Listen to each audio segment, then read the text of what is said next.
salt.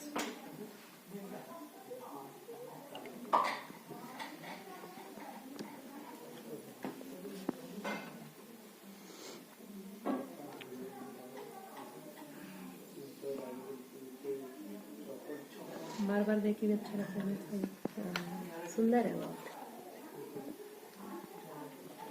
ऐसे में अच्छा लगता है। आज देखेंगे कल तो वो हो गया था वो।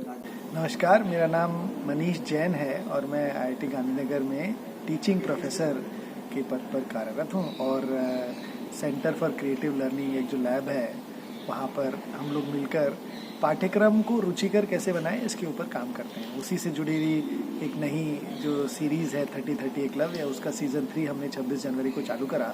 उद्देश्य सिर्फ यही था कि बच्चे जो हमारे स्कूल जाते हैं, टीचर्स जो हमारे स्कूल में पढ़ाते हैं, क्या उनको विषय से रुचि पैदा कर सकते हैं, क्या उनके हाथ में इस तरह के उपकरण दे सकते हैं कि बच्चों को मज़ा आए और सीखें भी और ऑफ कोर्स प्रेरित भी हों। बस सबसे ज़रूरी है मज़ा आए। हमारे बच्चे स्कूल्स तो जाते हैं, क्लास तो जाते हैं, पर उनका मन क्या लगता है कि नहीं, ये सोचनीय प्रश्न है। हमें सिर्फ अटेंडेंस के बेसिस पर ही बच्चों को अंदर बुलाया जाता है। क्या हमारे बच्चे दिल से पढ़ाई का कनेक्शन कर सकते हैं? पढ़ाई से दिल का कनेक्शन जो हो वो इस प्रोग्राम का मुख्य उद्देश्य है। पहला एपिसोड जो हमने करा 26 जनवरी को, उसमें 1 लाख से ऊपर लोग जुड़े हैं। पहले एपिसोड में साबुन के बुलबुलों को लेकर, सोप बबल्स को लेकर बहुत ही इंटरेस्टिंग चीज़ें करी थी कि ये सोप बबल बनता ही क्यों है, पानी से क्यों नहीं बनता है, साबुन डालने से क्यों बन जाता है, ऐसा क्या खास बात है साबुन में। साबुन की झिल्ली किस तरह से पानी के एक लेयर के दोनों तरफ हो जाती है ताकि उसका सरफेस टेंशन कम हो जाता है और फिर वो ऑफकोर्स एक गोले का रूप ले लेती है।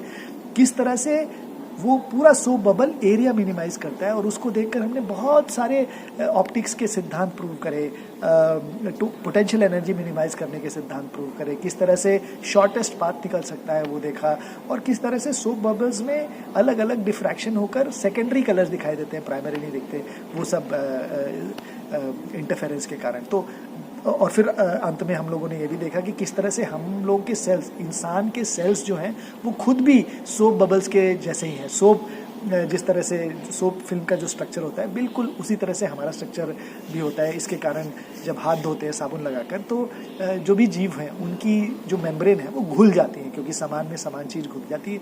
इसेंशली हम ये कह रहे थे कि साबुन और हम बिल्कुल समान हैं। सो उद्देश्य पूरे एपिसोड में यही था कि हमारे टीचर्स और बच्चे जब किसी भी आसपास से जुड़ी हुई, सबको साबुन आसपास दिखाई देता है, आसपास की जुड़ी हुई चीज़ों को लेकर जब पाठ्यक्रम को क्लास में उतारेंगे तो रुचि बढ़ेगी, और जब रुचि बढ़ जाती है और दिल से दिल का पढ़ाई से साथ कनेक्शन हो जाता है तो बहुत सारे जो कंसेप्ट्स हैं वो क्लियर हो जाते हैं, बच्चों की परसिवरेंस बैठती है, एक चीज़ को बैठकर समझने की इच्छा शक्ति बढ़ जाती है। That is the purpose behind 30।